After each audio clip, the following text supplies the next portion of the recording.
الحمد لله نحمده ونستعينه ونستغفره ونؤمن به ونتوكل عليه ونعوذ بالله من شرور أنفسنا ومن سيئات أعمالنا من يهده الله فلا مضل له ومن يضلله فلا هادي له ونشهد أن لا إله إلا الله وحده لا شريك له ونشهد أن سيدنا ومولانا محمدا عبده ورسوله صلى الله عليه وعلى آله وأصحابه وبارك وسلم تسليما كثيرا كثيرا أما بعد فأعوذ بالله من الشيطان الرجيم بسم الله الرحمن الرحيم وناداهما ربهما ألم أنهكما عن تلكما الشجرة وأقل لكما إن الشيطان لكما عدو مبين قالا ربنا ظلمنا أنفسنا وإن لم تغفر لنا وترحمنا لنكونن من الخاسرين۔ بزرگان محترم، معزز سامعین،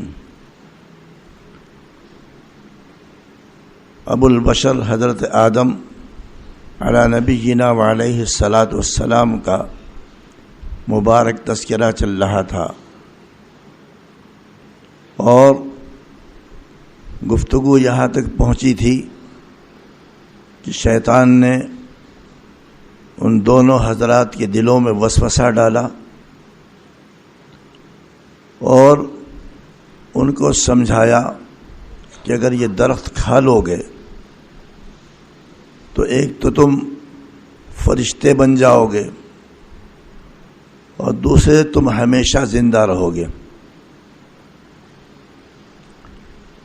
اس لیے تم یہ کھا لو تو تمہارا بڑا فائدہ ہے۔ حضرت آدم علیہ السلام سے جو اللہ تعالیٰ نے فرمایا تھا کہ لا تقربا هذه الشجرہ، آدم اور حوا دونوں سے کہا تھا کہ اس درخت کے قریب مت جانا، وہ بات ذہن سے نکل گئی یا اس کی کچھ تعویل کر لی، اور جس پھل کو کھانے سے منع کیا گیا تھا وہ انہوں نے کھا لیا۔ اس کا پہلا نتیجہ تو یہ ہوا کہ ان کے جسم کے کپڑے اتر گئے اور جنت کے درختوں کے پتوں سے اپنے اجسام مبارکہ کو ڈھانکنا شروع کر دیا۔ شیطان نے سجدہ نہیں کیا تھا تو پہلے معلوم ہو گیا تھا، بہرحال شیطان نے ان کو بہکایا تھا، سجدہ نہیں کیا تھا اور اللہ تعالیٰ سے مہلت مانگی تھی میں قیامت تک زندہ رہوں۔ اس نے حضرت آدم کو بہکایا اور اس کے بہکانے میں آ گئے۔ اب ہمارے سامنے دو کردار آتے ہیں، ایک کردار شیطان کا ہے اور شیطان کے شاگردوں کا ہے، دوسرا کردار حضرت آدم اور حوا علیہم السلام کا ہے۔ شیطان کو جو اللہ تعالیٰ نے راندے درگاہ کیا تھا اور جنت سے اور آسمانوں سے نکالا تھا تو اس نے کہا مجھے قیامت تک زندہ رہنے کی مہلت دے دیجئے، اور یہ بھی ساتھ ہی کہا میں لوگوں کو بہکاؤں گا۔ حالانکہ اگر اس کی مزاج میں فطرت میں شرافت ہوتی تو اپنی غلطی کا اعتراف کرتا اور اللہ تعالیٰ سے توبہ اور استغفار کرتا، لیکن اس نے نہیں کیا، عقل میں رہا اور ہمیشہ کے لیے جہنم میں جانے کو تیار ہو گیا، لیکن اس نے توبہ اور استغفار نہیں کیا۔ ایک کردار تو یہ سامنے آیا۔ آدم علیہ السلام سے فرمایا گیا کہ تم کو ہم نے منع کیا تھا پھر بھی تم نے اس پھل کو کیوں کھا لیا دونوں نے، اور معلوم ہے بتلایا گیا تھا کہ شیطان تمہارا دشمن ہے۔ تو آدم علیہ السلام نے کوئی بہانے بازی نہیں کیا جیسے شیطان نے کیا تھا، بلکہ فوراً انہوں نے اپنی غلطی کا اعتراف کیا اور اللہ تعالیٰ سے دعا کیا اور استغفار کیا اور توبہ کیا، اور جن الفاظ میں توبہ کیا تھا اس کو قرآن حکیم نے بیان فرمایا، ربنا ظلمنا انفسنا وَإِن لَّمْ تَغْفِرْ لَنَا وَتَرْحَمْنَا لَنَكُونَنَّ مِنَ الْخَاسِرِينَ۔ پروردگار ہم نے اپنے اوپر ظلم کیا ہے، یعنی ہمارا ہی نقصان ہے، ربنا ظلمنا انفسنا وان لم تغفر لنا وترحمنا، اگر آپ نے ہمیں معاف نہ فرمایا، مغفرت نہ فرمائی اور ہم پر رحم نہ کیا تو ہم لوگ ہمیشہ کے لیے گھاٹے میں پڑ جائیں گے اور جہنم میں چلے جائیں گے۔ اب شیطان سرکشی کا مظاہرہ کر رہا ہے، توبہ استغفار نہیں کر رہا ہے۔ آدم علیہ السلام کوئی تعویل نہیں کر رہے ہیں بلکہ فوراً توبہ استغفار کر رہے ہیں۔ معلوم ہوا کہ مومن کی شان یہی ہے کہ اگر اس سے کوئی غلطی گناہ ہو جائے تو فوراً توبہ کر لے، اور توبہ کی حقیقت کیا ہے؟ التوبۃ الندم، توبہ ہے ندامت کا نام ہے، شرمندگی، یعنی اللہ تعالیٰ سے دل میں شرمندہ ہو، زبان سے شرمندگی کی اظہار کرے اور یہ طے کر لے کہ آئندہ سے کام نہیں کروں گا، تو اس کا نام ہے توبہ۔ اور اگر ایسے ہی پھر غلطی انسان ہونے کے ناطے ہو گئی تو پھر دوبارہ توبہ کر لے۔ حدیث میں ارشاد ہے کل بنی آدم خطا، خطا یہ مبالغہ کی صیغہ ہے، بہت زیادہ خطا کرنے والا۔ کل بنی آدم خطا وخیر الخطائین التوابون، او کما قال علیہ الصلوۃ والسلام، ہر آدم کا بیٹا یعنی ہر انسان، عورت ہو یا مرد، ہر انسان خطا کار ہے۔ ہر انسان سے کچھ نہ کچھ غلطی ہو جاتی ہے، چھوٹی غلطی ہو بڑی غلطی ہو، بہرحال ہو جاتی ہے، تو اس سے تو چھٹکارا نہیں ہے۔ اب کیا کیا جائے؟ وخیر الخطائین التوابون، اور خطا کاروں میں سب سے بہتر خطا کار، گنہگاروں میں سب سے بہترین گنہگار وہ ہے جو توبہ کرنے والا ہے۔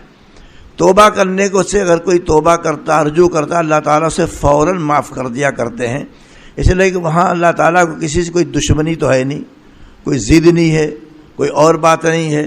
وہ تو یہ دیکھتے ہیں بندے نے رجوع کر لیا، معاف کر دیا جاتا ہے، اور بہت زیادہ اللہ تعالیٰ توبہ کرنے والے بندے سے خوش ہوا کرتے ہیں۔ مثال کئی مرتبہ گزر چکی ہے، سرکار نے کتنا خوشی ہوتی ہے اللہ تعالیٰ کو، اور کتنا بڑا فضل فرماتے ہیں توبہ کرنے، اس کی مثال گزر چکی ہے، پہلے بھی آئی ہے کہ اس کی مثال سرکار نے دیا ایسی ہے جیسے کوئی آدمی اپنے اونٹ پر صحرا میں اور ریگستان میں سفر کر رہا ہو اور سارا کھانا پانی اس کے اونٹ کے اوپر ہے، وہ کسی جھاڑ کے نیچے اپنے اونٹ کو باندھ کر کے سو گیا، آنکھ کھلی تو دیکھا اونٹ غائب اور سارا سامان غائب۔ اب سینکڑوں میل یہ سفر ہے، گرمی کا موسم ہے، تیز دھوپ ہے، ریگستان ہے، پانی بھی نہیں ملے گا، کھانا بھی نہیں ملے گا، اپنی زندگی سے مایوس ہو گیا، اب کچھ ہونے والا نہیں ہے، اور مایوس ہو کر کے وہ لیٹ گیا، اس پر کچھ غنودگی کیفیت طاری ہو گئی۔ تھوڑی دیر میں اس کی آنکھ کھلی تو دیکھا کہ اونٹ پورے سامانوں کے ساتھ موجود ہے، بے انتہا خوش ہوا۔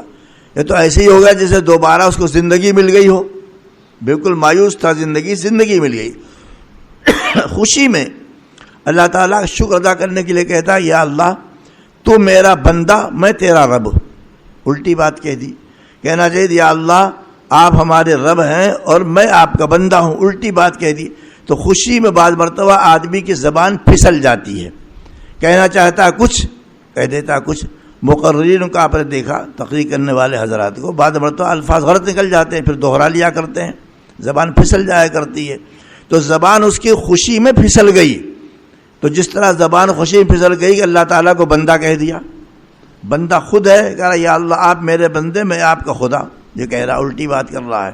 تو جیسے بے انتہا خوش ہوا ہے، بتانا مقصد یہ ہے جیسے وہ اونٹ والا بے انتہا خوش ہوا اور خوشی میں اس کیا بول رہا اس کی سمجھ میں نہیں آ رہا ہے، ایسے ہی سمجھ لیے اللہ تعالیٰ ایسے بندے جو توبہ کرتا بے انتہا خوش ہوتے ہیں۔ قرآن حکیم میں حضرت آدم علیہ نبینا اور حضرت حوا علیہ الصلاۃ والسلام ان کے توبہ کا ذکر ہے۔ توبہ کا الفاظ کیا ہے؟ ابھی میں نے اس کو دہرایا تھا، ربنا ظلمنا انفسنا، ہمارے پروردگار ہم نے ظلم کیا۔ ظلم کے معنی آتے زیادتی کرنے کے، گناہ کرنے کے۔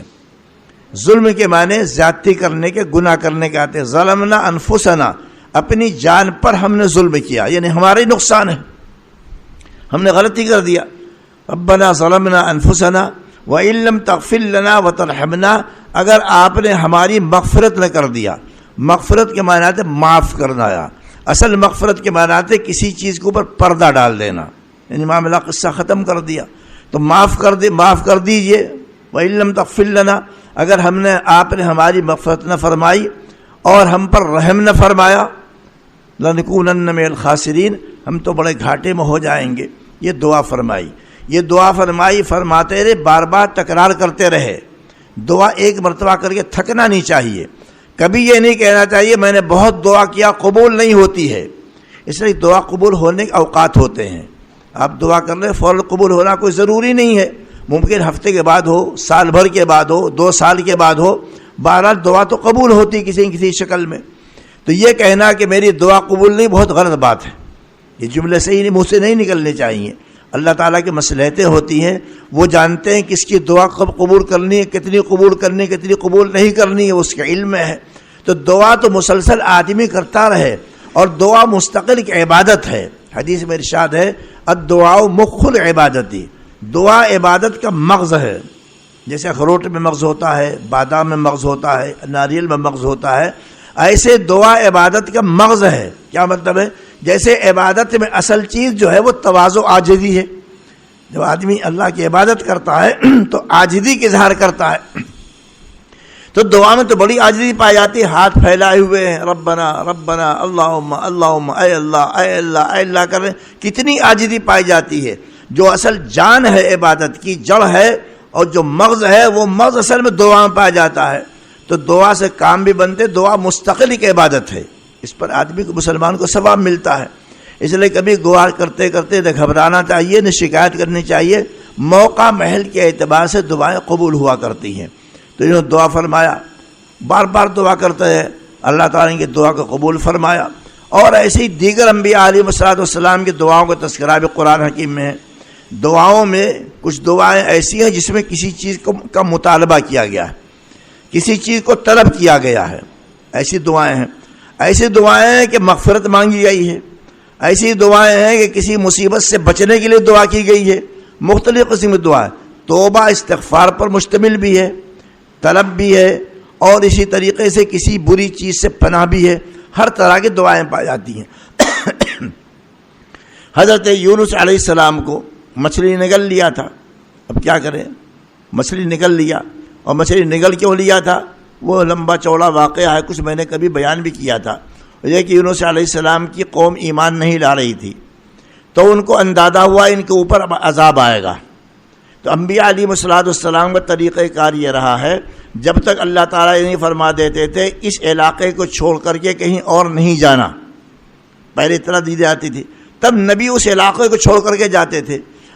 حضرت یونس علیہ السلام سے کیا ہوا، ابھی اس کے عذاب کے بارے میں اطلاع دی گئی تھی، لیکن اللہ نے یہ نہیں کہا تھا علاقہ چھوڑ کر کے جاؤ، اللہ تعالیٰ کہنے سے پہلے ہی احتیاطاً وہ علاقہ چھوڑ کر کے چلے گئے۔ سردار دو جہاں علیہ وسلم نے کتنی مصیبتیں جھیلیں، کتنی پریشانیاں جھیلی ہیں مکہ معظمہ میں رہتے ہوئے، صحابہ کرام نے کتنی مصیبتیں جھیلی ہیں، اور بعد میں جب مدینہ منورہ چلے گئے تو ظاہر بات ہے پھر ان کو بجا کر کے رکھ دیا، اس لیے کہ انتقام تو لینا پڑتا ہے۔ ظالم کو اگر آپ چھوڑتے چلے جائیں گے اور اس سے انتقام نہیں، اپنا دفاع نہیں کریں گے، دفاع تو دنیا کا قانون بھی ہے کہ دفاع کرنا آدمی کا حق ہے، شرعی قانون بھی ہے دفاع کرنا آدمی کا حق ہے، اگر دفاع نہیں کیا جائے گا تو ظالم کا ظلم بڑھتا چلا جائے گا۔ دفاع کرنا بہت ضروری ہوتا ہے، کسی نے آپ کو ایک ہاتھ مارا آپ بھی ماریے، حملہ کیا آپ بھی حملہ کیجئے، چور میں گھر پہ گھسا ہے چور کو مار کر کے بھگائیے، دفاع کرنا بہت ضروری ہے، یہ انسان کا پیدائشی حق ہے۔ مدینہ منورہ پہنچ جانے کے بعد باقاعدہ مکہ فتح کر لیا گیا اور ساری شرارتوں کا جواب دے دیا گیا بہرحال، تو مدینہ منورہ جانے کے لیے اتنا ظلم ہوتا رہا، سرکار برداشت کرتے رہے۔ اللہ تعالیٰ نے جب اجازت دیا ہے کہ اے پیغمبر اب آپ مکہ چھوڑ کر کے مدینہ جائیں تو مدینہ گئے، اس سے پہلے نہیں گئے۔ تو انبیاء علیہ السلام جو ہجرت کرتے تھے، یعنی ایک مقام کو چھوڑ کر کے دوسرے مقام پر جو جاتے تھے وہ اللہ تعالیٰ کے حکم کے بنا پر جاتے تھے۔ یہ یونس علیہ السلام پہلے ہی چلے گئے، بظاہر دیکھا جائے تو کوئی بہت بڑی غلطی تو نہیں ہے، عذاب آئے گا جب تو نبی وہاں تو نہیں رہے گا، بہت بڑی غلطی نہیں ہے، لیکن ان کے اعتبار سے غلطی ہے۔ دیکھیے جس کا مرتبہ زیادہ اونچا ہوتا ہے اس کی چھوٹی بات بڑی مانی جاتی ہے، اور جو آدمی الٹ اپ کام کرتے ہی رہتا ہے اس کی بڑی بڑی باتوں کو نظر انداز کر دیتے کہ میاں اس کی تو عادت ایسی ہے۔ تو پکڑ اصل میں کی جاتی ہے ایسے آدمی کی جس کا مرتبہ بڑا اونچا ہے کہ تم سے چھوٹی سی غلطی بھی کیوں ہوئی ہے، یہ غلطی نہیں ہونی چاہیے تھی، حالانکہ حقیقت وہ غلطی نہیں ہوتی ہے لیکن وہ اس پر ایک تنبیہ کی جاتی ہے۔ تو یونس علیہ السلام نے کوئی گناہ تو کیا نہیں تھا جا کر کے، لیکن بہرحال ان سے چوک یہ ہوئی تھی کہ وقت سے پہلے نکل گئے تھے۔ اب کشتی میں بیٹھے، کشتی ڈاواڈول ہو گئی، فلکل مشحون، بھری ہوئی تھی کشتی، ان کے بیٹھ جانے تھے کشتی میں وزن بڑھ گیا، ان کے بیٹھ جانے کشتی میں وزن بڑھ گیا، ڈوبنے کے قریب ہو گئی۔ تو یہ ہوا کہ بھئی کسی ایک آدمی کو اس میں پانی میں ڈال دینا چاہیے، وہ تیر کر کے نکل جائے گا ورنہ سب ڈوب جائیں گے۔ اب کس کو ڈالا جائے؟ قرآن اندازی ہوئی تو ان کا نام نکلا۔ اب ان کی شکل و صورت دیکھا تو نیک صالح آدمی ہیں، یہ تو اچھے آدمی معلوم ہوتے ہیں۔ دوبارہ پھر قرآن اندازی کیا، پھر انہی کے نام نکلا، پھر سہبارہ قرآن اندازی کیا، پھر انہی کے نام نکلا۔ آخر مجبوراً ان سے کہا گیا کہ آپ پانی میں کودیے، تیر کر نکل جائیے، کچھ بھی ہو۔ یہ پانی میں کودے، مچھلی انتظار میں تھی، بڑی بڑی مچھلیاں سمندر میں پائی جاتی، اسے غڑپ سے نکل لیا ان کو، اس کی پیٹ میں چلے گئے۔ قرآن حکیم نے اس واقعے کو تفصیل سے بیان کیا ہے اور مزید تفصیل انشاءاللہ ان کے تذکرے میں آئے گی۔ اب مچھلی کے پیٹ میں چلے گئے لیکن وہ ہضم نہیں ہوئے۔ کسی جانور کے پیٹ میں کسی چیز کے جانے کے لیے ضروری نہیں ہضم ہو جائے۔ انسان بھی بعض مرتبہ ایسی سخت چیزیں کھا لیتا ہے کہ پیٹ میں ہضم نہیں ہوتی ہے۔ اگر کوئی لوہے کا ٹکڑا نکل جائے تو پیٹ میں ہضم تو نہیں ہوگا، ہضم ہونا کوئی لازمی چیز نہیں ہے، وہ بھی اللہ کا حکم تھا۔ بڑی مچھلی تھی تو گویا اس کا پیٹ ان کے لیے قید خانہ بن گیا۔ اب جناب انہوں نے مچھلی اندھیرے میں ہے، مچھلی کے پیٹ میں ہے، سمندر کا اندھیرا بھی پایا جاتا ہے، ذکر کی آواز، شور مچ رہا تھا پورے سمندر میں۔ پوچھا یا اللہ یہ کیسا شور مچ رہا ہے؟ فرمایا جتنی مخلوقات سمندر میں سب میرا ذکر کر رہی، میری عبادت کر رہی ہیں۔ 12 چند دن تک مچھلی کے پیٹ میں رہے، کتنے دن رہے اس میں اختلاف ہے، چند دن تک مچھلی کے پیٹ میں رہے، اس کے بعد مچھلی نے ان کو، اور وہی مچھلی کے پیٹ میں توبہ شروع کر دیا۔ ان کی توبہ کیا ہے؟ لا الہ الا انت سبحانک انی کنت من الظالمین۔ مچھلی کے پیٹ میں رہتے ہوئے مسلسل توبہ کرتے چلے گئے۔ یہ بڑی زبردست تسبیح ہے۔ اگر کسی آدمی کام اٹکا ہوا ہو اور مستقل ورد رکھے تو اللہ تعالیٰ اس کو اپنے فضل سے مصیبت سے بچا دیتے ہیں۔ لا الہ الا انت سبحانک انی کنت من الظالمین، اس کا ترجمہ ہے آپ کے سوا کوئی معبود نہیں ہے، آپ کے سوا کوئی معبود نہیں، لا الہ الا انت انی کنت من الظالمین، اور میں ہی ظالموں میں سے تھا۔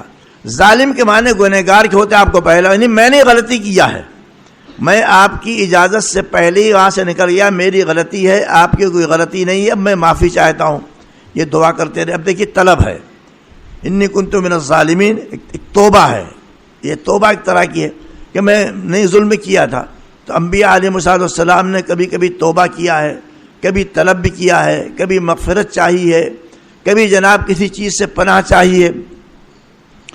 قرآن حکیم میں دعائیں انبیاء علیہ السلام بہت ساری پائی جاتے ہیں، بہت ساری ہیں۔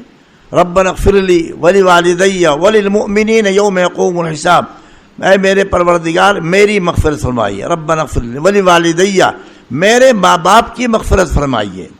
ماں باپ کی مغفرت کے لیے دعا کرتے رہنا چاہیے، اور ماں باپ میں جیسے اصل ماں باپ آئے ویسے دادا دادی نانا نانی یہ سب ماں باپ ہی ہیں، ان کے لیے دعائیں مغفرت کرتے رہنا چاہیے، بھول کر نہیں بیٹھنا چاہیے۔ اس دعا کو معمول بنا لے آدمی، اس دعا کو معمول بنا لے، ربنا اغفر لی ولوالدی وللمؤمنین، اور عام مسلمانوں کے مغفرت فرما دیے، سب جنت میں جائے۔ یوم یقوم الحساب، جس دن حساب قائم ہوگا۔ ربنا اغفر لنا ولاخواننا الذین، پروردگار ہماری مغفرت فرمائیے، ولاخواننا الذین سبقونا بالایمان، اور ہمارے ان بھائیوں کے مغفرت فرمائیے جو ہم سے پہلے ایمان والے گزرے ہیں۔ ربنا اغفر لنا ولاخواننا الذین سبقونا بالایمان ولا تجعل فی قلوبنا غلا للذین آمنوا، اور جو لوگ ایمان والے ہیں ان کی جانب سے ہمارے دل میں کوئی کھوٹ نہ پیدا کیجیے، ہمارے دل میں کسی کی دشمنی باقی نہ رہے، کھوٹ باقی نہ رہے۔ یہ دعا ہے، قرآن حکیم میں ارشاد ہے، طرح طرح کی دعائیں ہیں۔ تو بہت ساری دعائیں ان کے نقل کرنے کا موقع تو نہیں ہے، تو بعض دعاؤں میں طلب ہے۔ حضرت ابراہیم علیہ السلام نے جب خانہ کعبہ کی تعمیر کیا تو کیا دعا کیا تھا؟ ربنا وابعث فیہم رسولا منہم یتلو علیہم آیاتک ویعلمہم الکتاب والحکمت ویزکیہم انک انت العزیز الحکیم۔ پروردگار جو لوگ جن لوگوں کو میں یہاں پر بسا رہا ہوں اور میری نسل خانہ کعبہ کے قریب بس رہی ہے، ان میں ایک عظیم الشان پیغمبر پیدا کیجئے، پیغمبر برپا کیجئے۔ ربنا وابعث فیہم رسولا منہم یتلو علیہم آیات، اس کام کیا ہو جو آپ کی آیتیں پڑھ کر کے سنائے، ویعلمہم الکتاب، اور پھر کتاب اللہ کی باتوں کی تعلیم دے، اس کو سمجھائے، عملی طور پر سمجھائے، لفظ کے اعتبار اور بول کر کے بھی سمجھائے۔ سمجھانا دو طرح سے ہوتا ہے، ایک تو زبان سے سمجھا دیا گیا، ایک سمجھانا ہوتا ہے اس کام کو کر کے دکھاؤ۔ سردار دو جہاں صلی اللہ علیہ وسلم نے قرآن کی آیات جو مشکل پڑتی تھی صحابہ کے لیے اس کی وضاحت بھی فرمایا اور عمل کر کے بھی دکھلایا ہے، نماز پڑھ کر کے دکھلائی، روزہ رکھ کر کے دکھلایا، حج کر کے دکھلایا، عمل کر کے بھی دکھلایا۔ تو علمہ الکتاب والحکمت، اور حکمت و دانائی کی باتیں آپ کی کتاب کے علاوہ جو اس کے دل میں آپ کی جانب سے آئے وہ باتیں بھی بتلائیں۔ حدیث اس کے اندر آ گئی، وَيُزَكِّيهِمْ، اور ان کو پاک و صاف کرے۔ پاک و صاف مطلب کرنے کا مطلب یہ ہے کہ ان کے عقائد ٹھیک کرے، ان کے اعمال ٹھیک کرے، ان کے اخلاق ٹھیک کرے۔ یہ دعا ابراہیم علیہ السلام نے خانہ کعبہ کی تعمیر کے موقع پر کیا ہے اور ایک اللہ تعالیٰ سے طلب کیا ہے، میری اولاد میں عظیم الشان پیغمبر کو برپا کیجئے، اٹھائیے۔ حضور سرور کائنات صلی اللہ علیہ وسلم کی پیدائش سے پہلے تقریباً 2000 سال پہلے یا کچھ کم و بیش، اب اگر 2000 سال آپ مان لیں، دعا کر رہے ہیں ابراہیم علیہ السلام، قبول کب ہو رہی ہے؟ 2000 سال کے بعد قبول ہو رہی ہے۔ یہ ضروری نہیں کہ فوراً دعا قبول ہو جائے، اللہ میاں نے کسی کا کھایا تھوڑی ہے یا کوئی کسی اثر اللہ میاں کے اوپر کسی احسان ہے، بھائی ان کی مصلحت ہوتی ہے، موقع ہوتا ہے، دعا کرتے رہو، دعا قبول بھی ہو جائے گی، فوراً ہونا ضروری نہیں ہے، اور دعا قبول کرتے رہو گے تم کو ثواب ملتا رہے گا۔ اور دعا کی خصوصیت اور بھی ہے، دعا جو ہے اس سب کے سامنے بھی کر سکتے ہیں، اس میں کوئی ریاکاری نہیں پائی جاتی ہے، زور سے کرو، آہستہ سے کرو، جیسے چاہو ویسے کرو، دین کے لیے کرو، دنیا کے لیے کرو، اور اعمال دین کے لیے ہیں۔ نماز پڑھیں گے آپ اللہ کے لیے پڑھیں گے، روزہ رکھیں گے اللہ کے لیے رکھیں گے، حج کریں گے اللہ کے لیے کریں گے، وغیرہ وغیرہ، لیکن دعا دنیا کے لیے بھی ہوتی ہے۔ یہ ایسی عبادت ہے دنیا کے لیے بھی کی جا سکتی ہے، دین کے لیے بھی کی جا سکتی ہے۔ تو حضرت ابراہیم علیہ السلام نے دعا فرمایا، سرکار کی ولادت بعثت آپ کے خاندان میں اور آپ کی نسل میں ہوئی ہے۔ ایسی بہت ساری دعائیں قرآن حکیم میں انبیاء علیہ السلام کی ہیں، بعض دعاؤں میں طلب ہے، بعض دعاؤں میں توبہ ہے، بعض دعاؤں میں کسی سے بچنے کے لیے دعا کی گئی ہے۔ حدیث تو بھری ہوئی ہے، اور حدیث کو اگر آپ پڑھیں گے جو دعاؤں کی کتاب ہے کتاب الدعوات، تو معلوم ہوگا آپ کو کہ دین دنیا کی کوئی بھلائی، دین دنیا کی کوئی بھلائی ایسی نہیں ہے جس کو سردار دو جہاں صلی اللہ علیہ وسلم نے اللہ تعالیٰ سے مانگا نہ ہو۔ عجیب حیرت انگیز بات ہے، ہر بات مانگ لیا ہے، اور کوئی شر ایسا نہیں ہے دین دنیا اور آخرت کا جس شر سے پناہ نہ مانگی ہو۔ تو پناہ بھی مانگی ہر شر سے، اور دعا بھی مانگی ہے اللہ حضور صلی اللہ علیہ وسلم نے، اور معلوم ہوتا کتنی عاجزی کرتے تھے، اس کا اظہار کرتے تھے، اس سے سلیقہ معلوم ہوتا ہے، اور پیغمبر کے مقام کیا ہے اور اللہ کا مرتبہ کیا معلوم ہو جاتا ہے کہ پیغمبر ہاتھ اٹھا کر کے یا بغیر ہاتھ اٹھائے ہوئے اللہ تعالیٰ سے مانگ رہے، عاجزی کا اظہار کر رہے ہیں، چونکہ دینے والا اللہ ہے، اسی کی بارگاہ سے ملتا ہے۔ تو ہر طرح کی دعائیں جو پائی جاتی ہیں۔ بارہ آدم علیہ نبی علیہ السلام نے توبہ کیا، استغفار کیا، کرتے رہے، معاف فرما دیا گیا، اور معاف فرمانے کے بعد اب ظاہر بات ہے کہ ان سے بہت سارا کام لینا تھا، خلیفہ بنایا تھا، تو سب سے پہلے اللہ تعالیٰ کی عبادت کا گھر بنایا گیا جس کو خانہ کعبہ کہتے ہیں۔ خانہ کعبہ کے اصل بانی جو ہیں حضرت آدم علیہ نبی علیہ السلام ہیں۔ آدم علیہ السلام آئے دنیا میں، تو عبادت تو کرنی تھی، تو فرشتوں کی رہنمائی میں انہوں نے خانہ کعبہ کو تعمیر کیا، سیدھا سا ایک کمرہ بنا دیا چوکور، اور کچھ نہیں ہے۔ مکہ معظمہ و خانہ کعبہ کی سرزمین وہ ہے کہ جب اللہ تعالیٰ نے اس زمین کو بنایا، پہلے پانی تھی، اس زمین کو بنایا ہے تو اس کا آغاز وہیں سے کیا ہے جہاں خانہ کعبہ ہے۔ دنیا کا مرکز جو ہے، دنیا کا مرکز خانہ کعبہ ہے، یہ طے شدہ ہے جغرافیائی اعتبار سے، دنیا کا مرکز خانہ کعبہ ہے، اس مرکزی مقام پر سب سے بڑے مرکزی پیغمبر کی بعثت اللہ نے فرمائی ہے. مرکزی مقام پر سب سے مرکزی پیغمبر، اور ظاہر بات ہے جب مرکز ہوگا بیچ میں تو اس کا پیغام پورے عالم میں پہنچے گا، کیونکہ سردار دو جہاں صلی اللہ علیہ وسلم عالمی پیغمبر ہے. اعلان فرمایا قل یا ایھا الناس انی رسول اللہ علیکم جمیعا، کہہ دیجئے لوگوں میں تم سب کا پیغمبر ہوں. تو جب سب کا پیغمبر ہے، اس کی آواز، اس کی دعوت سارے عالم میں پھیلنی ہے تو اس کو بیچ میں رہنا چاہیے. جیسے کوئی بہت بڑا حوض ہو، اگر بہت بڑے حوض میں آپ بیچ میں ایک ڈھیلا پھینک دیں گے، لہریں اٹھیں گی، کنارے تک پہنچ جائیں گی. اور اگر وہ ڈھیلا کنارے پھینکیں گے تو لہریں آخر تک نہیں پہنچیں گی. تو پیغمبر عظیم الشان ہیں، مرکزی پیغمبر ہیں، سب سے بڑے پیغمبر ہیں، عالمی پیغمبر ہیں. تو دنیا کے مرکز میں آپ کی بعثت ہوئی ہے، اور اس لیے ہوئی تاکہ آپ کی آواز پورے عالم میں پھیل جائے. اس کا اعلان آپ نے فرما دیا ہے. اب وہاں خانہ کعبہ بنایا گیا، وہاں عبادت کرتے رہے. اور پہلے وہ تو مسجد ہے، اندر ہی عبادت کرتے تھے، وہی مسجد تھی، وہی قبلہ، سب کچھ وہی تھا. آدم علیہ السلام کے بہت زمانے کے بعد آدم علیہ السلام کے یہاں اولاد پیدا ہوتی رہی، بہت سے لوگ پیدا ہوئے. 20 مرتبہ حضرت حوا حاملہ ہوئیں. تفسیر مظہری میں لکھا ہوا ہے 20 مرتبہ حاملہ ہوئی ہیں، اور ہر مرتبہ 2 بچے، ایک لڑکا ایک لڑکی پیدا ہوتے تھے. تو حضرت حوا علیہ السلام کی بطن سے 40 بچے پیدا ہوئے ہیں. 20 لڑکے اور 20 لڑکیاں پیدا ہوئی ہیں. اور جب ان کا انتقال ہوا تقریباً 1000 سال کی عمر میں، تو ان کی اولاد در اولاد 40,000 ہو چکی تھی. اب ظاہر بات ان کی اولاد عبادت خانہ چاہیے، تو خانہ کعبہ کو تعمیر کیا، اور اس کے بعد پھر وہاں آبادی ہوتی رہی وغیرہ وغیرہ. نوح علیہ السلام کا زمانہ آیا تو خانہ کعبہ ڈھا گیا. اب آپ کہیں صاحب تو اللہ کا گھر ہے، اللہ گھر کیوں بہ گیا؟ اللہ گھر کیوں نہیں بہ جائے گا؟ اللہ تعالیٰ رہتے تھوڑی اس کے اندر ہے. اللہ تعالیٰ تو صمد ہے، بے نیاز. یہ میرا گھر ہے محفوظ رہنا چاہیے، وہ میرا گھر ہے محفوظ رہنا، یہ سب کچھ نہیں ہے. سب مخلوقات ہیں، تمام چیزوں پر زوال ہے. اللہ تعالیٰ اس خانہ کعبہ کا محتاج تو نہیں ہے، لہذا وہ خانہ کعبہ ڈھہ گیا. زمانے دراز تک ویسے ہی پڑا رہا. ابراہیم علیہ السلام کا زمانہ آیا. ابراہیم علیہ السلام کا زمانہ آیا جب ہجرت کر کے وہ مکہ معظمہ تشریف لے گئے اور فلسطین کے علاقے میں تشریف لے گئے. الخلیل میں قیام فرمایا. فلسطین کا علاقہ بہت بڑا علاقہ تھا. الخلیل وہاں کا ایک شہر ہے. خلیل حضرت ابراہیم علیہ السلام کا لقب ہے جس پر یہودیوں کا قبضہ ہے. الخلیل اس شہر کا نام ہے. وہاں قیام فرمایا اور اپنی اولاد کو حضرت ہاجرہ کو حضرت اسماعیل کو یہاں بسا دیا. تو گویا انہوں نے 2 جگہ ہجرت کیا. اب یہاں بسایا گیا تو اللہ تعالیٰ نے فرمایا کہ بھئی تم اس مکان کو، اس کعبے کو، اس مسجد کو دوبارہ بناؤ.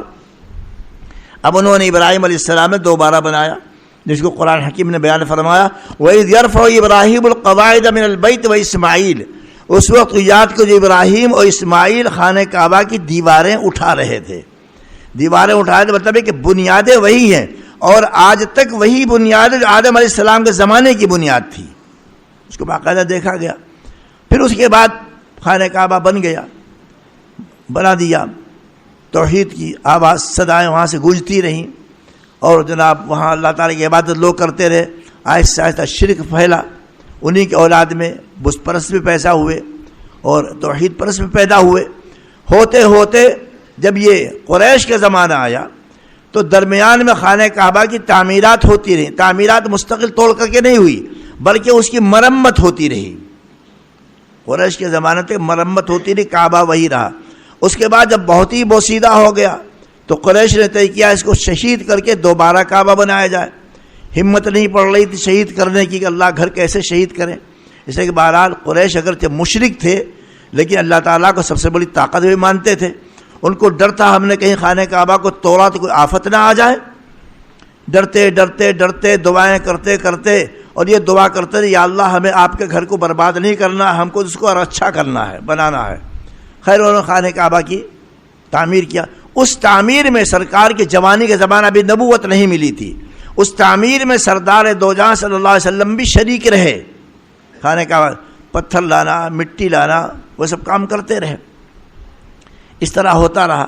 پھر آگے اس کی بہت لمبی چوڑی تاریخ ہے. تو بہرحال اس کے بانی حضرت آدم علیہ نبینا علیہ السلام، اور دوسرے بانی حضرت ابراہیم علیہ السلام. حضرت ابراہیم اب دنیا آدم علیہ السلام رہتے رہے، اولاد رہی، ان کی تعلیم و تربیت ہوتی رہی، اللہ کی عبادت ہوتی رہی اور خلافت کے فرائض انجام دیتے رہے۔ اس کے بعد ان کی اولاد حضرت نوح علیہ السلام کے زمانے تک حضرت آدم علیہ السلام کی اولاد میں شرک نہیں تھا۔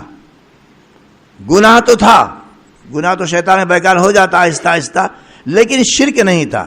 شرک کا سلسلہ نوح علیہ السلام کے زمانے میں شروع ہوا ہے۔ ابراہیم حضرت آدم علیہ السلام کے اولاد میں شادیوں کا سلسلہ کیا تھا وہ پہلے بھی کبھی اشارت میں بتایا گیا ہے۔ ہر مرتبہ جو لڑکا لڑکی پیدا ہوتے تھے وہ گویا کہ الگ خاندان تھے۔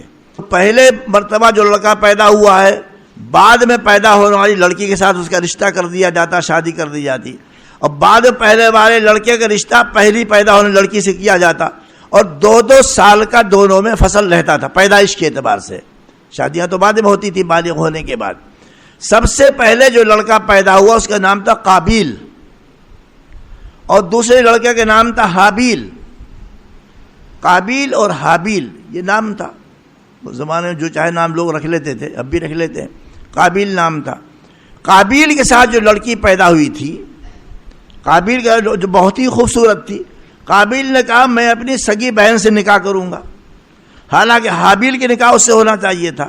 حابیل کی بہن سے اس کا رشتہ ہونا چاہیے تھا قابیل کا، وہ اتنی حسین نہیں تھی، یہ اڑ گیا میں تو اسی سے نکاح کروں گا۔ بہت سمجھائے گا، سمجھ میں نہیں آیا تو حضرت آدم علیہ السلام نے یہ فرمایا کہ تم دونوں نظر مان لو، اللہ تعالیٰ کی بارگاہ میں قربان پیش کرو۔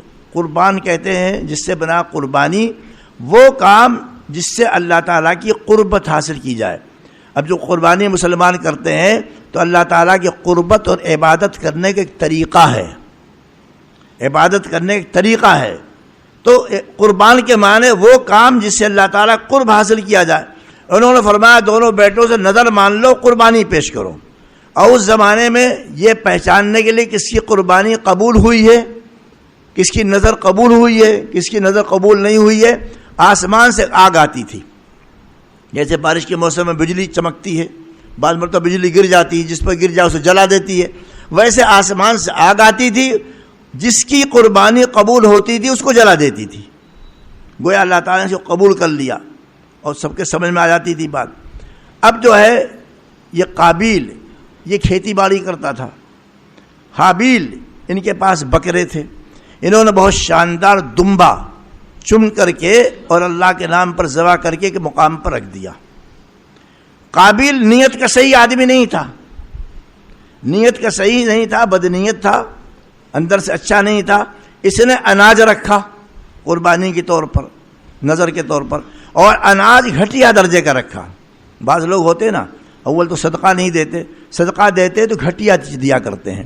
رات کا سالن بچ جائے گا، جب سڑنے لگے گا تو کسی غریب کو سالن دے دیا۔ کوئی کپڑا ہے جب پھٹ گیا تو پھٹا ہوا کپڑا کسی غریب کو دے رہے ہیں، اچھا مال نہیں نکالتے، اچھی فطرت نہیں ہے۔ قرآن نے کہا ہے صدقہ دینا ہو تو اچھا دو، ایسا نہ ہو کہ ایسی چیز کا صدقہ دو کہ اگر وہ چیز تم کو دی جائے نہیں قبول کرو گے۔ جب اتنی گئی گزری خراب چیزیں تم قبول نہیں کر سکتے ہو تو دوسروں کو کیوں دیتے ہو؟ بعض لوگ عادت ہے کہ رمضان کے مہینے میں زکوٰۃ کے نام پر کپڑے تقسیم کرتے ہیں، گھٹیا درجے کے کپڑے۔ بھائی گھٹیا درجے کے کپڑے کیوں دے رہے ہو؟ زکوٰۃ دینا اعلیٰ درجے کا دو، پہن کر کے آدمی طبیعت خوش ہو جائے، وہ دعائیں دے گا۔ اس لیے کہ زکوٰۃ کا مستحق جو ہے وہ زکوٰۃ کا مستحق ہے، لیکن ایک طرح سے وہ ہدیہ ہوا نا اس کے حق میں، تو اس کو دینا چاہیے اچھی چیز۔ تو صدقے میں کچھ لوگوں کی نیت اچھی ہوتی، اچھا مال دیتے ہیں، اور کچھ لوگوں کی نیتیں اچھی نہیں ہوتی، خراب سے خراب مال صدقہ دینے کے لیے نکالتے ہیں۔ اس نے یہی کیا، دونوں رکھ دیا چٹان کے اوپر، انہوں نے اپنا بکرا رکھ دیا ذبح کر کے، انہوں نے اپنا اناج رکھ دیا، آسمان سے آگ آئی اور حابیل کے بکرے کو جلا کر ختم کر دیا۔ معلوم ہوا کہ حابیل کی قربانی اللہ نے منظور کر لیا ہے، اور حابیل کا ہی نکاح ہوگا قابیل کے بہن سے، قابیل کے خود اس کی بہن سے نکاح نہیں ہوگا۔ اسے بڑا غصہ آیا، اس نے کہا کچھ بھی ہو۔ اچھا پہلے مفسرین نے لکھا ہے پہلے سے اس کے دل میں یہ تھا کہ میری قربانی قبول ہو کہ نہ ہو، میری نظر قبول ہو کہ نہ ہو، مجھے ماننا ہی نہیں ہے، پہلے سے کیے ہوئے تھا۔ پہلے جیسے بعض لوگ ہیں علماء سے آ کر مسائل پوچھتے ہیں، دل میں یہ رہتا ہے کہ مسئلہ میرے مطابق ہوا تو مان لوں گا، فتویٰ لیتے ہیں، اور اگر دل میں یہ رہتا ہے کہ اگر یہ مسئلہ میرے مطابق نہیں ہوا تو نہیں مانوں گا. بہت سارے لوگ اس طرح کے ہیں. یعنی یہ نہیں کہ مسئلہ جو مجھے ماننا ہے میری مرضی کے مطابق اگر ہو گیا تو مان لوں گا, میری مرضی خلاف ہو گیا تو میں نہیں مانوں گا. ویسے اس کے دل میں پہلے سے تھا کہ میری نظر قبول ہو یا نہ قبول ہو مجھے تو ماننا ہی نہیں ہے. اس نے نہیں مانا, اس نے کہا میں سب نہیں مانتا, میں تو اسی سے شادی کروں گا اور میں تجھے قتل کر دوں گا. یہ حابیل شریف آدمی تھا, انہوں نے کہا تو مجھے قتل کر دے گا, میرا بھائی ہے, ٹھیک ہے تجھے سخت گناہ ہوگا, لیکن میں تیرے اوپر ہاتھ بالکل نہیں اٹھاؤں گا, میں تجھے نہیں قتل کروں گا. چنانچہ اس نے موقع پا کر کے قتل کر دینا چاہا, لیکن قتل کیسے کرے؟ اس وقت تک تو کوئی انسان نہ مرا تھا نہ قتل کیا گیا تھا, شروع کا معاملہ. اس وقت تک کوئی نہیں مرا تھا, لمبی عمریں ہوتی تھیں, سینکڑوں سال تو کون مرے گا. اس وقت کوئی مرا بھی نہیں تھا, کوئی قتل بھی نہیں کیا گیا تھا, تو بہت چکر میں تھا کہ میں اپنے بھائی کو ماروں کیسے. بعض مفسرین نے لکھا ہے کہ صاحب شیطان آیا اور شیطان نے ایک پرندہ پکڑ کر کے اس کو ایک پتھر پر رکھا اور دوسرا پتھر لے کر کے اس پرندے کو کچل دیا, اس کا سر, وہ مر گیا پرندہ. شیطان نے اس کو سکھلایا کہ ایسے ہی تو اپنے بھائی کو مار دے. ایک مرتبہ حابیل سو رہے تھے, یہ قابیل آیا بڑا پتھر لے کر کے وہ بھائی کا سر کچل دیا. چلو اب شیطان نے قتل کرنے کا طریقہ سکھلایا. معلوم ہوتا قتل جو ہے یہ شیطانی طاقتوں کا طریقہ ہے, مسلمان کا کام کسی کو قتل نہیں کرنا ہے. قرآن حکیم میں ارشاد ہے اور تورات میں لکھا ہوا تھا جس نے کسی ایک کو قتل کر دیا گویا پوری دنیا کو قتل کر دیا, اور جس نے کسی ایک کی جان بچائی گویا پوری دنیا کی جان بچائی. مطلب ہے قتل کا سلسلہ چلتا رہے گا کہ لوگوں کی ہمتیں جرأتیں بڑھتی چلی جائیں گی.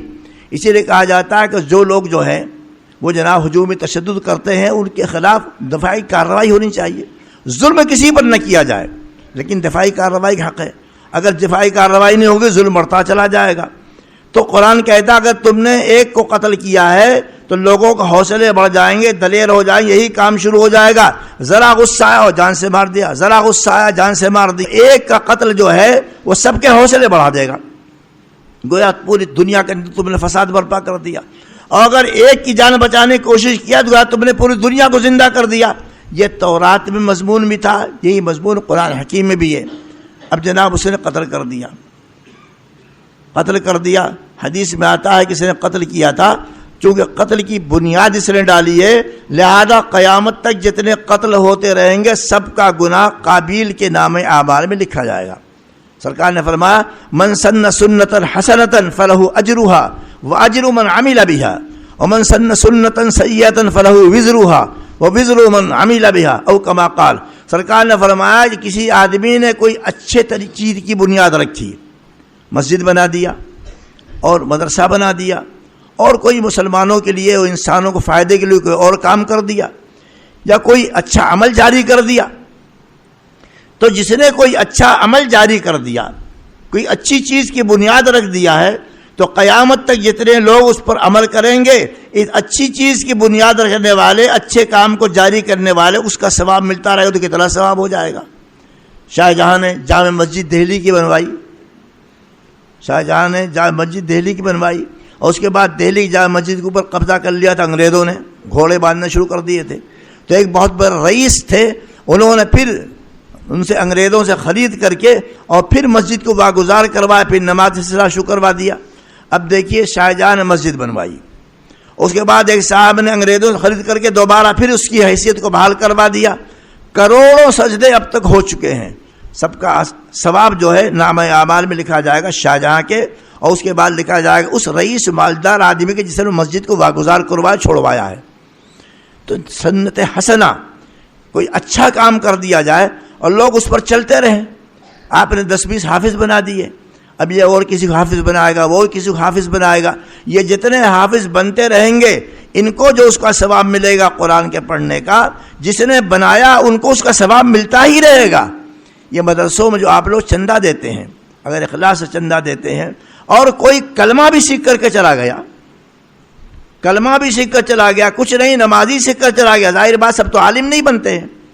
کچھ لڑکے نماز روزہ سیکھ لیتے ہیں, کچھ اپنے عقیدے کی اصلاح کر لیتے ہیں, کچھ حافظ بن جاتے ہیں, کچھ نادرہ خواہ بن جاتے ہیں, کچھ عالم بن جاتے ہیں. 12 سب اچھے کام میں لگے رہتے ہیں, اپنی حیثیت کے مطابق اچھا کام کرتے ہیں. علم حاصل کرتے ہیں، عمل کرتے رہتے ہیں. تو جن لوگوں نے چندہ دیا مدرسوں کو، اخلاص سے دیا ہے، ان کو اس کا ثواب ملتا رہے گا. یہ سنت حسنہ ہے. من سن سنتا حسنۃ فلہ اجرھا واجر من عمل بھا. کسی نے سنت حسنہ قائم کر دیا اس کو اجر ملے گا، اور جس نے وہ کام کیا ہے اس کو اجر ملے گا. آپ نے ہسپتال کھول دیا. مسلمان مسجد کی خدمت تو کرتے ہیں، ہسپتال کیوں نہیں بناتے؟ ہسپتال بنائیے، کوچنگ سینٹر بنائیے، نوجوانوں کو آفیسر بنائیے، تیار کیجیے، قوم کی ترقی کے لیے کام کیجیے. یہ سارے ثواب کے کام ہیں. ثواب کے بہت سارے کام ہیں، خالی مسجد اور مدرسہ ہی نہیں ہے. حیثیت کے اعتبار سے ہر چیز، بہت سارے کام ثواب کے ہیں. اب اچھے کاموں کی بنیاد ڈال دی جائے جس سے مسلمان فائدہ اٹھا رہا ہے، کسی طرح کا فائدہ اٹھا رہا ہے، تو ظاہر بات جن لوگوں نے اچھے کام کی بنیاد ڈالی ہے ان کو اس کا اجر ملے گا. میگن ہسپتال ہے، وہاں ایک فہرست لگی ہوئی ہے پتھر پر کندہ کر کے کن لوگوں نے اس کی ہسپتال کی تعمیر میں چندہ دیا. میں نے اس کو باقاعدہ پڑھا تو مجھے ایک دو نام نظر آئے شیموگا والوں کے. سب ہندوؤں کے نام ہیں. بتائیے جب ہسپتال بننا تو کیا مسلمان حصہ نہیں لینا چاہیے تھا؟ رفاہی کام کیجئے. اس کا فائدہ ہے کہ اگر اچھا کام کریں گے ثواب بھی آپ کو ملے گا، قوم کو ترقی بھی ہوگی، سربلندی حاصل ہو جائے گی، اور غیروں کو اعتراض کرنے کا موقع نہیں ملے گا کہ مسلمان کچھ نہیں کرتے ہیں. احسان کیجئے، رفاہی خدمت انجام دیجئے. خالی دو چار کام ہی ثواب کے نہیں ہے. تو بڑا افسوس ہوا، اتنا بڑا ہسپتال ہے اور بڑے بڑے کروڑپتی موجود ہے، کسی نے تعمیر کے لیے پیسہ نہیں دیا. بھئی مریضوں کا علاج ہوگا، وہ ٹھیک ہو جائیں گے، انسانیت کی خدمت ہوگی، ثواب کا کام ہے کہ نہیں ہے؟